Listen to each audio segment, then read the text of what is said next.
I'm Brian Soucek from the UC Davis School of Law. Free speech law is tough, and the place where it's probably toughest is right here in a public university. The problem is that the First Amendment of the U.S. Constitution, which prevents state actors like us from limiting speech, plays out differently across different contexts, and universities operate in nearly all of those contexts. Think about it. UC Davis manages park spaces like the Quad. We run theaters and museums. We bring in speakers. We host conferences. We fund student groups who arrange speakers and conferences of their own. We give students a home in the dorms. And we're a huge employer with hundreds of offices across campus. Sometimes the university itself speaks, whether through statements by the chancellor or even through litigation, like when UC defended Dreamers in the DACA program at the U.S. Supreme Court. And I've said all of that without even getting to the university's central mission, teaching and research. Our classroom spaces, which will be my main focus here, are a type of expressive forum that really has no parallel at all outside the world of higher education.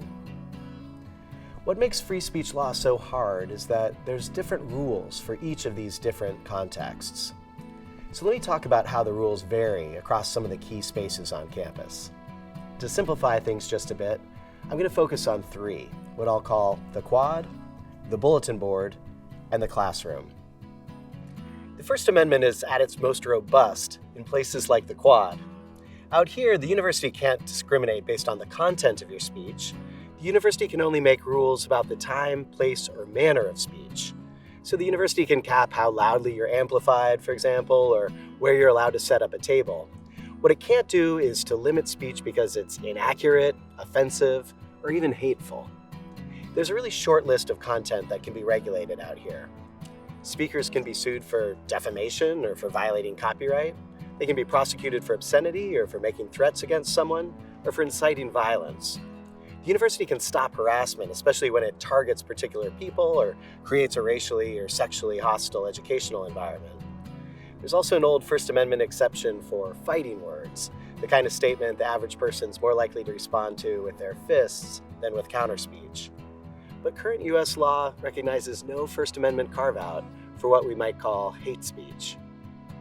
Out here on the Quad, the default rule is all speech is allowed, regardless of how valuable, polite, respectful, or factually defensible it might be.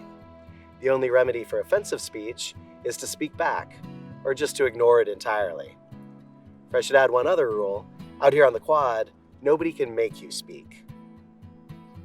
So now let's move from the Quad to the bulletin board. The metaphor here is something like what you see behind me. It's a space the university sets up for expression, and when it does so, it can set limits on who's allowed to use it. Maybe the board is just for event announcements from student groups at the law school, like this one is. That's both content and speaker discrimination, but it's allowed in what we lawyers call a limited public forum like this, as long as the limits are reasonable in light of the forum's purpose. Viewpoint discrimination isn't allowed, though. We can't allow for postings just from conservatives but not liberals, or vice versa. Controversies that have sometimes flared up on campus about outside speakers brought in by student groups fall into this category too. Davis could theoretically decide that student money can never be spent on outside speakers. But once it allows student groups to spend their money that way, Davis can't stop student groups from bringing in speakers just because we think their views are wrong or even hurtful.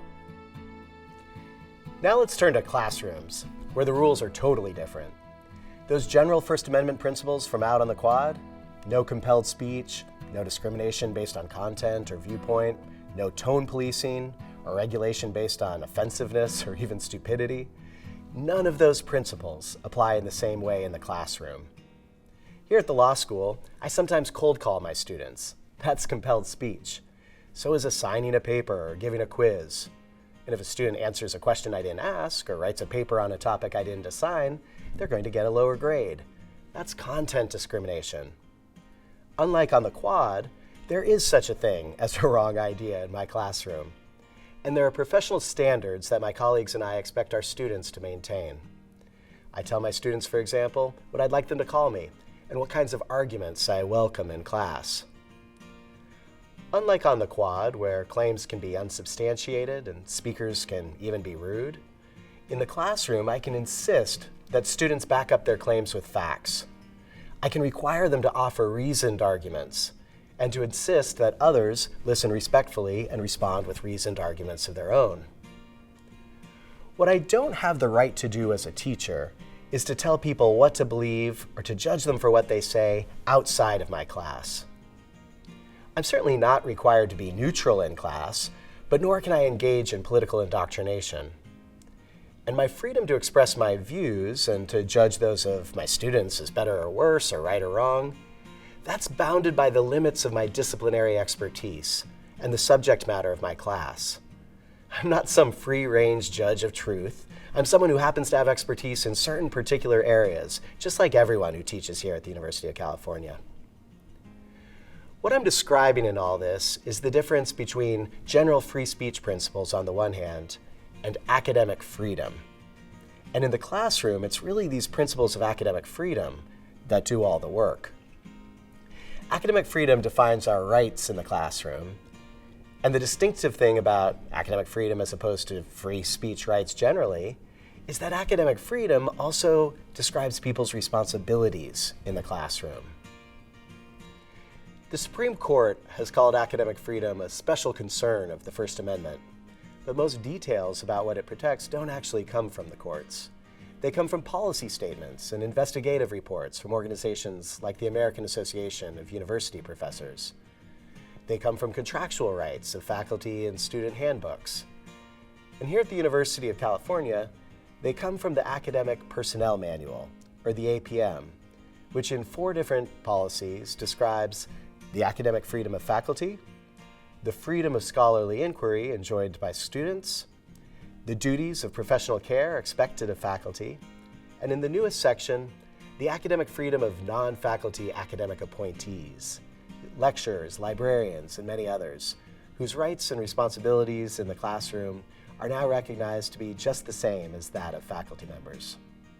According to our policies, students and faculty must be, quote, free within the classroom to express the widest range of viewpoints in accord with standards of scholarly inquiry and relevance to the topic at hand.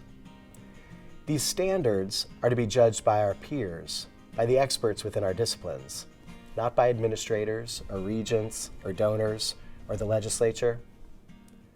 The upshot of all this is that instructors can even-handedly regulate speech. In fact, we have a duty to regulate speech in ways necessary for our class to achieve its pedagogical and scholarly goals. Within the bounds of each class's subject matter, faculty have the right to choose the content and the structure of our classes. We have the right to decide what alternative points of view need to be considered. That's the right side of academic freedom. But our choices have to be based on academic or pedagogical considerations, not our personal political or religious beliefs. And our evaluation of our students, or any limits we place on their speech, have to reflect the standards of scholarly inquiry in our field. That's the responsibility side of academic freedom. Now, as for students, our policies say that they are free to take civil and reasoned exception to the views offered in any course of study and to reserve judgment about matters of opinion. But they are responsible for learning the content of the course, and they can't abridge the rights of other students when exercising their right to differ. So students too have both rights and responsibilities in the classroom. Let's say there's a student who believes that women's place is in the home. There are fortunately very few classes at Davis where that position has any business being shared at all. So in most classes, expression of views like that can just be barred as irrelevant.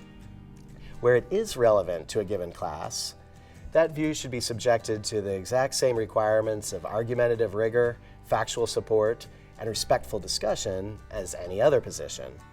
Students who hold that kind of belief can still be held to an even-handed requirement that they address other members of the class as equal participants, no matter their gender.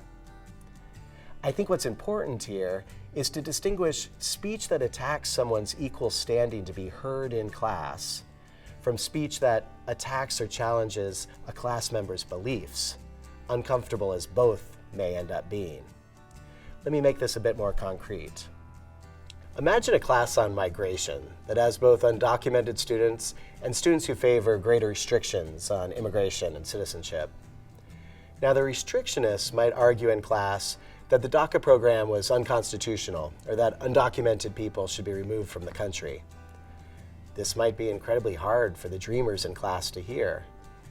But this isn't a case where the instructor can just cut off students' speech. The restrictionists, after all, are arguing one side of a hotly debated policy question, one that, to be sure, is far more than theoretical for the dreamer who faces deportation. But to argue over people's immigration status is not in itself to demean their capacity for argument, their equal status as speakers in the class discussion. Contrast this with a restrictionist who uses metaphors of infestation when talking about immigration. That kind of language clearly dehumanizes immigrants, and I think an instructor would be well within their rights to cut it off or to make a policy in advance prohibiting that kind of speech entirely. The policy just needs to be even-handedly applied. Students who support DACA can't call their opponents animals or monsters either. This is an example of a speech restriction that's permissible in the classroom to an extent that it just wouldn't be out on the quad or in talks sponsored by student groups. So what's a student to do who has to sit there listening to classmates question their presence in this country? The standard, hardened First Amendment answer is, they should talk back. The mantra is counter speech with more speech. In the classroom, faculty have the responsibility to facilitate that exchange and to ensure that the arguments remain tethered to facts and to reasoned argument. They can ensure that it remains respectful. Out on the quad or in lectures sponsored by student groups, we can't require that. All we can do there is leave it to other speakers, including the university itself, to engage in counter speech and to stand up for our institutional values. I should end by acknowledging that the specific examples I just offered are controversial on both ends. Some will think that the line I've drawn on classroom speech isn't protective enough of students, especially students who are members of marginalized groups. Others will think that it's an affront to academic freedom for universities to express any views at all. People can make those arguments. I can't claim to have the last word here, because the bounds of the First Amendment are one of the many things the First Amendment gives us the freedom to debate. The best I or any of us can do as teachers is just to offer our views formed according to the standards of our disciplines and remain open to the possibility that others who do the same might someday convince us to change our views.